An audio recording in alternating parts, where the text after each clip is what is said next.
Se você chegou até aqui, já deixa seu like e se inscreve no canal, porque o que eu vou te contar hoje vai mudar a forma como você enxerga tudo. E se eu te dissesse que algumas das histórias mais perturbadoras, simbólicas e profundamente humanas da Bíblia quase nunca são contadas do jeito que realmente são, não porque estejam escondidas em algum código secreto, mas porque passam despercebidas entre leituras rápidas, sermões apressados e interpretações superficiais. A gente se acostumou com uma versão resumida, quase um trailer, e perdeu o filme completo. A Bíblia começa com luz, sim, mas logo em seguida vem o silêncio, o medo e o peso de uma escolha irreversível. Antes de existirem leis, milagres espetaculares e reis poderosos, o texto fala de algo muito mais próximo da sua realidade, a sensação de estar perdido, de se sentir observado e de estar dividido entre obedecer ao que te disseram e seguir o seu próprio desejo. Pense comigo, porque a primeira pergunta que Deus faz a um ser humano na narrativa não foi o que você fez, mas onde você está. Essa pergunta não é sobre geografia, é sobre estado de espírito, sobre consciência. O que isso revela sobre a natureza humana desde o seu primeiro dia? Que a nossa primeira crise não foi de ação, mas de presença. De repente, nos sentimos expostos, escondidos. Desde o início, o texto não descreve heróis perfeitos ou santos imaculados. Pelo contrário, ele nos apresenta pessoas falhas, cheias de dúvidas, tentando lidar com consequências que elas mesmas criaram, mas que rapidamente saíram do controle. Nada ali é gratuito. Cada detalhe, cada diálogo, cada silêncio carrega um peso que atravessa milênios e ainda ecoa nos nossos dilemas hoje, mesmo que ninguém nunca tenha te contado isso dessa forma. Ao longo das narrativas, a Bíblia constrói cenas que são quase cinematográficas, cheias de tensão política, medo coletivo e jogos de poder que fariam qualquer série de sucesso parecer brincadeira de criança. Povos inteiros vivem sob ameaça constante de aniquilação. Reis tomam decisões desastrosas, movidos por pura paranoia. Profetas caminham sozinhos, marginalizados, carregando mensagens que absolutamente ninguém quer ouvir. É uma sucessão de crises, tanto externas quanto internas. Mas no meio desse caos, existem símbolos discretos que muitas vezes passam batido. Os desertos, por exemplo,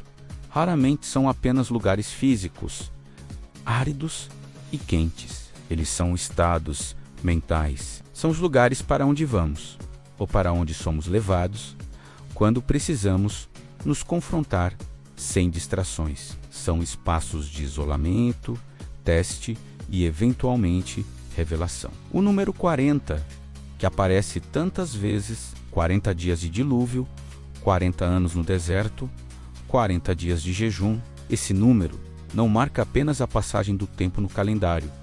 Ele marca um processo de transformação. É o tempo necessário para que algo velho morra e algo novo possa nascer. É o período de gestação de uma nova realidade. E o silêncio de Deus, em certos momentos, ele é tão ou até mais significativo do que suas palavras. Em meio ao sofrimento de Jó, à angústia de Davi ou ao desespero de Jesus na cruz, o silêncio divino não é ausência. É um espaço que força o personagem menos e o leitor menos a encontrar força. Em outro lugar, a amadurecer sua própria fé, a fazer suas próprias perguntas. E aqui chegamos a um padrão intrigante. Por que tantos personagens bíblicos precisam perder absolutamente tudo antes de entender algo essencial? Abraão precisa deixar sua terra. Jacó perde sua força na luta com o anjo. Moisés perde seu status no Egito. Jó perde a família, a saúde e os bens. Parece uma regra não escrita. A grande revelação só chega depois da grande perda. E porque os maiores conflitos não acontece em campos de batalha com exércitos e espadas, mas dentro da mente e do coração das pessoas. A luta de Jacó não é só com um anjo, é com seu próprio passado de enganador. A batalha de Davi não é só contra Golias, é contra seus próprios impulsos mais tarde em seu reinado. A Bíblia raramente explica a psicologia por trás disso. Ela mostra, e é exatamente aí que mora o desconforto e o fascínio. Ela confia na nossa capacidade de conectar os pontos. Existem detalhes que quase nunca entram nos resumos de escola dominical. Alianças seladas com gestos que hoje nos pareceriam bizarros, como caminhar entre partes de animais divididos. Sonhos que decidem o destino de nações inteiras. Nomes que são mudados no meio da jornada para marcar rupturas internas profundas. Abrão vira Abraão, Jacó vira Israel, Saulo vira Paulo. Nada disso é aleatório. Cada um desses símbolos conversava diretamente com a cultura da época, com o medo, a esperança e a necessidade de sobrevivência daquele povo. Mas quando lemos hoje, esses mesmos símbolos parecem falar de temas universais. Ansiedade, busca por identidade, o peso da culpa, a dificuldade de mudar. Por que tantos personagens tentam desesperadamente fugir do próprio chamado? Moisés diz que não sabe falar. Jonas foge na direção oposta. Jeremias se considera apenas uma criança. Os escolhidos quase sempre são os que mais resistem. Talvez seja porque a Bíblia não romantiza o peso de carregar uma grande responsabilidade. Pelo contrário, ela expõe o custo pessoal, emocional e social de se alinhar com um propósito maior. E silenciosamente, ela sugere algo que a gente sente na pele.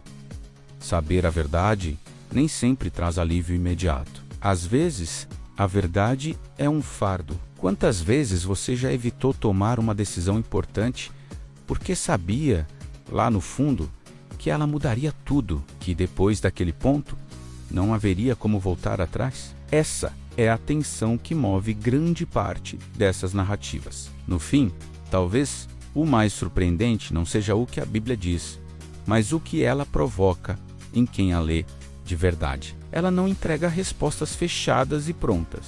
Não encerra todos os dilemas.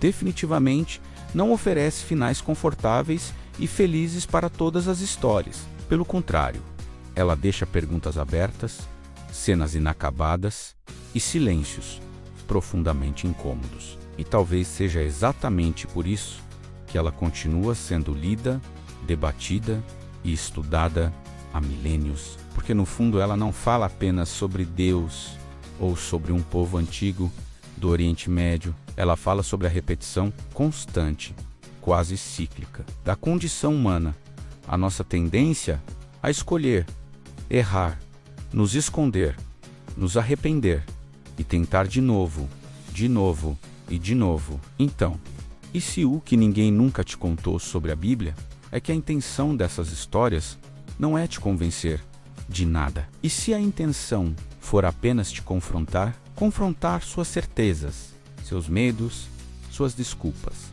Porque algumas verdades não gritam em praça pública, elas esperam pacientemente no silêncio da sua própria reflexão. E quando você finalmente as percebe, quando você começa a fazer essas perguntas, aí já é tarde demais. Você já está se questionando sobre coisas que não têm volta. Quero muito saber o que você pensa. Qual dessas ideias te pegou de surpresa? Existe alguma história ou detalhe da Bíblia que sempre te intrigou? Deixa aqui nos comentários, vamos continuar essa conversa. E se você gostou desse mergulho mais profundo, não se esqueça de compartilhar este vídeo com alguém que também precisa ouvir isso. Obrigado por assistir e até a próxima.